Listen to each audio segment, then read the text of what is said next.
Nedēļas nogalē Salacgrīvā norisinājās 3. masku festivāls, kas kopā pulcēja vairāk nekā 10 folkloras kopu pārstāvis no Latvijas, Lietuvas, Igaunijas un Polijas. Tradicionāli masku grupu pārstāvji devās gājienos pa tuvējām mājām, lai tur veicinātu auglību. Savukārt interesanti varēja izveidot savu masku īpašajās meistardarbnīcās.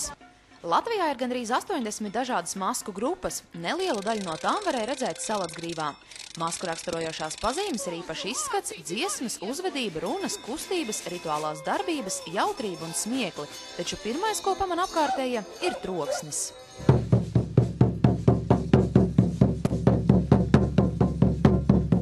Visbiežāk maskoties iet no mārtiņiem līdz metiņiem. Ierodoties kādās mājās, maskas tajās nes svētību un auglību, un šajā laikā arī modina pavasari. Ir tādi brīži cilvēkam, kad ļaunie grib par katru cenu kaut ko nodarīt. Bet tad šīs tradīcijas kaut reizi gadā sakārto visu māju, sakārto dzimtu un dod spēku izdzīvot latviešu tautai kā tādai. Lielais masku gājiens noslēdzās Salacgrīvas pilskalnā, kur simboliski tika sadedzināta salmu lelle, un folkloru kopu dalībnieki kopā ar apmeklētājiem devās rotaļās. Vienkārši vajag paskatīties kaut ko ne tā kā ikdienā ir. Mēs vakar arī bijām jahtas piestātnē, skatījāmies tās maskas, ko rādīja individuāli. Tad aizgājām uz kultūras namu, paskatījāmies viņiem tās rotaļas. Ļoti interesanti bija. Tā nav ikdiena. Jaunajiem ļoti interesē.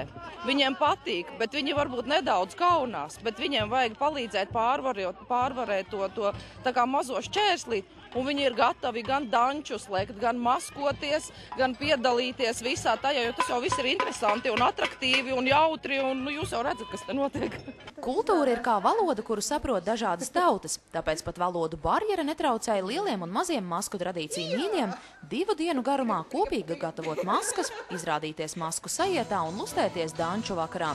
Šī maskošanās ļauj uz lietām paskatīties daudz vienkāršāk. Kultūrā ir cilvēki, kuri paši sev ciena. Un tātad sanākot kopā, mēs spējam viens otru novērtēt, saprast un viens no otra gūt pieredzi. Un par to mēs priecājamies. Un, protams, ka tas ir tas labdabīgākais ceļš, kādā veidā vienot tautas. Tiklīdz, kā, piemēram, šajā tautas mēģina veidot kaut kādas politikas, tad vienmēr sanāk diezgan liels nepatikšanas. Ja līdz šim Salacgrīvu plašākā mērogā atpazina pēc pozitīvas un klasiskās mūzikas festivāla, tad masku festivāls jau ir kļuvis par vēl vienu nozīmīgu pilsētu raksturojošu pasākumu, kas nodrošina masku tradīciju attīstības procesu, veicina masku izpēti un pārmantošanu.